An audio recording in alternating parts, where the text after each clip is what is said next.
Okay, let's create our first Creature Kitbash monster. So the add-on itself lives under the N panel over here on the side, specifically under the Tool tab here. And this is the Creature Kitbash add-on. Now the assets themselves don't live in here, they live in the Blender Asset Manager. So let's open up a side panel here, and you can get to the asset browser over here. You see that it also says Shift F1. If you tap Shift F1 twice, you get to the asset browser. Under all libraries, you should have the Creature Kitbash Assets option. And here you will have all of your assets. Now, if you want to search through the assets here, you can scroll over to the search bar and you can search for all the heads, for example, and that'll bring up every single head in the pack. You can do the same thing with, say, torsos or legs, arms, etc. You can also bring up specific creatures this way. So if I type in horse, you can see we have both a realistic horse and a cartoony sort of horse. Or I can look up the gremlin. You can also look up specific packs. So if I do _II for insidious insects, this brings up every single asset under the insidious insects pack. You can also do _GZ for all of George Zaki's assets. And you can also do _BS for all of the Blender Studio assets. Now, before we create anything, let's just have a quick talk about how the assets actually work. So if I just go and grab, say, the ant head here and I drag it into the scene, it dumps it in the scene. But you can see that it also comes with this empty here. That's because the asset manager by default brings everything in as instances. Now, the problem with instances is it means that we can't edit them. So it means we can't use booleans or anything else. So doing it this way, whilst you can get to the assets themselves, won't allow you to use the Creature Kitbash add-on. So we don't want to be doing that. Let's delete that ant head, and instead we're going to use the Add Part button. You can see that that actually does bring it in as an actual mesh, and I can go into edit mode and I can change things, do booleans, etc. So this is how you need to bring in your assets. Don't drag and drop. Now, you might have also noticed that we had the use mirror function selected here, and we don't actually have a mirrored asset. On the other hand, if I go and let's just grab the bat wings as an example here and go add part, you can see that we now do, in fact, get mirroring assets. That's because Blender needs something to be able to mirror the assets around. The very first object that you add in, it doesn't matter whether you have use mirror turned on or not, it will just dump the asset in. So it's highly recommended that you start with, say, a torso or a head that you can use as a mirroring point to then mirror all of your other assets around. So with that in mind, let's clear the viewport here and let's make our first creature. And for our first creature, I think we should make a staple of the fantasy genre. Let's make ourselves a centaur. For this, I'm going to look up the horse model. I'm going to go with the more realistic proportions here rather than the cartoon version. And I'm going to add the parts.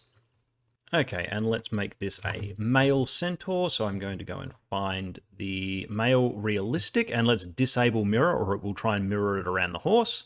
And there we go. Okay, so these are the only two parts that we're going to need. So I'm going to go and close this window now. And let's align these so that they're roughly the right sizes and in roughly the right position. So I'm going to grab the male body. We might make him a little bit bigger and put him somewhere around here. Now, we're obviously going to need to chop bits off. So let's show off some of Blender's trimming tools. I'm just going to isolate the horse head and jump into sculpt mode. Over here we have the box trim. I'm actually going to go and grab the lasso trim, and I'm going to chop the horse's head off. I'll also delete the eyeballs because we won't need those. And then I'm going to do the same thing with the man, and we're going to cut off his lower body. And let's spin around the front so I don't accidentally cut off his hands, and let's chop him off around about the belly button. Okay, that looks pretty good. Let's just realign these a little bit more now that we've got them set the way that we want. I'm just going to go into sculpt mode again, use the grab tool, just make sure that we in fact have symmetry turned on here, and I'm just going to align these manually a little bit better before we join them. Trying to make sure that I get to keep his belly button in there. Okay, that should be good enough for a start. So now your creature is ready to join all of their parts together. You have three options. You can either use the union or a Boolean operation.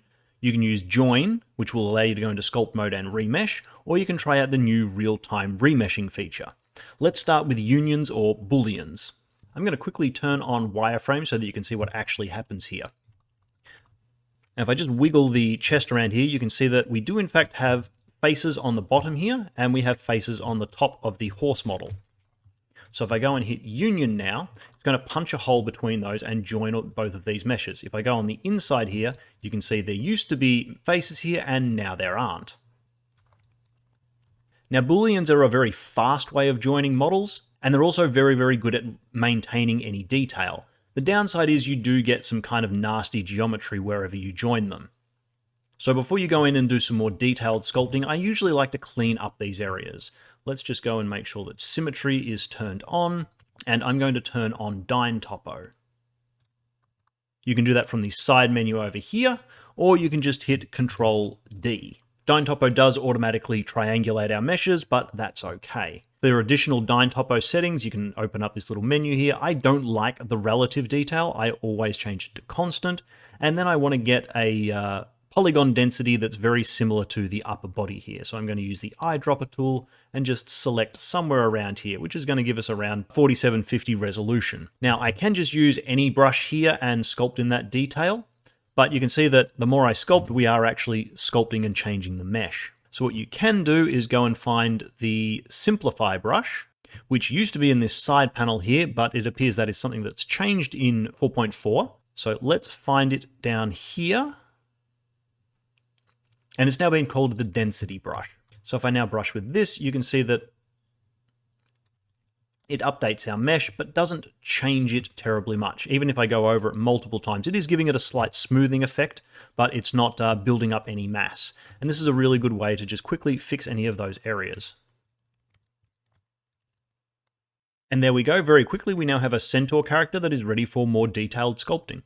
Okay, let's say instead of using booleans, you wanted to use the remesh feature. For this, click the join button. This will drop us into sculpt mode once again. And we're now going to have to manually do a remesh. So the keyboard shortcut for this is to press R, and that brings up a little grid. This determines how dense your mesh is going to be. I'm going to set it reasonably high for this model. If you can't remember the keyboard shortcut, you can get to these settings in the side panel, same as Dyn Topo. It's just under here, and you can set your voxel size manually. You can see that if I use the R shortcut, that it changes our voxel density over here. So let's set this to somewhere around about 0.1, and then you can either hit remesh over here, or you can use Control R, and that will remesh your model. Now, do be a little bit careful with this. You can see that we've lost quite a bit of detail through the face. This is one of the downsides of using remesh. The plus side is that it rebuilds the entire mesh, and this is now really ready for sculpting on. Everything is at the same density, with the downside being that you do lose these details. So you can try and set your remesh even higher. Just keep in mind that the higher you set it, the more polygons you have and the more you'll slow down your machine.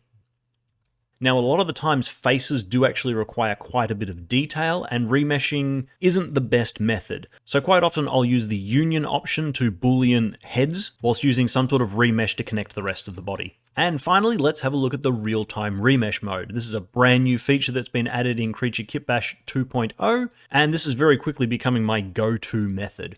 So if we just click on this, it will enable real-time remeshing. You can see that it has enabled this object over here, and we can turn it on and off again by enabling and disabling real-time remesh. If we hit apply remesh, it will make this object live, and you'll be able to go in and sculpt on it. You can also adjust its resolution and how much detail you get out of your sculpt. You can see now that we've lost a bit of detail in the face. If we turn this up, we can make it even less dense, and we can lower it even further to get more detail. Because these are voxels, smaller numbers mean finer detail. By default, just by clicking and dragging, it will go down to a minimum of 0.005, but you can override that by clicking and entering your own number. And you can see we can get even more detail by doing that. Just keep in mind that the lower you make this number, the more dense you make your mesh, and the slower Blender will be. In fact, if I turn on wireframe here, you can see we're dealing with a very, very dense mesh at this point. Generally speaking, I'll try and keep this around about 0.01 or so while I'm working, and then before I hit apply remesh, I'll lower it to a smaller number. And generally 0.002 is about as low as I would ever go. How much detail you can get will depend on your computer. So while we're playing around with it, I'm going to set it to 0.01, just so things will move around a little bit easier in the viewport. Now, what's really cool about the real-time remeshing is, as the name suggests, it's real-time. So we still have access to these original objects, and I can continue to move them around. So you can see here, we've got a little bit of an overhang here where his tummy hasn't connected quite properly. I can use the G key to grab it and move it around in the Y-axis, and you can see, as I move things around, the mesh is actually updating in real time. In fact, if I turn wireframe back on,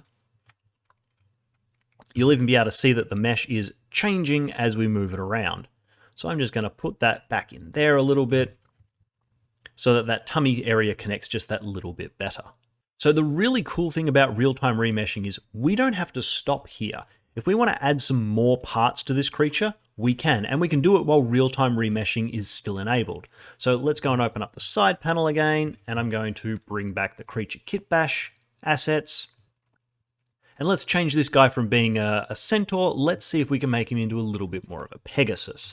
So I'm going to look up some wings, because I know I've got some bird wings here. Use mirror is still enabled, and I'm going to go and add these parts. Now these do come from the bird model, so they're a little bit small. Let's scale them up so that they match. And I'm just going to go and shove these into his shoulder blade. And as you can see, the geometry is warping and reshaping as I move these around to create an entirely new mesh. Now let's not stop there, let's go a little bit further. We've given him some sort of angelic wings. Let's go the other way and let's add some horns to him. So I'm just going to go and add these bull horns. Make sure that use mirror is still enabled and go and add the parts. And attach these to his head somewhere. And again, the mesh updates in real time. Now, as you can see, we have lost a fair bit of detail through the face. So before we go and apply this, let's crank our resolution up. I'm going to add, let's see if 0.005 works. That's not bad, but we're still losing a little bit of detail around the lips. So I'm going to drop this down to about 0.002. And that's looking pretty good. We're getting some of the detail back in the horns. One of the things that I always like to check is whether or not the fingers are coming through okay. If I just put this back up to the 0.5, you can see we start to get a bit of webbing through the fingers. So I always like to lower that until we get rid of any webbing. And depending on what resolution I need, sometimes I may need to shift the fingers a little bit to make sure that we don't get that webbing. Okay, I think this is looking pretty good. Let's apply the remesh. Okay, that looks like it's joined everything and thrown us back into sculpt mode. I'm just going to close this window so we've got a little bit more space. And now I can come in and I can start smoothing out some of these join areas. Maybe smoothing out the horse body a little bit because it's not quite as high poly.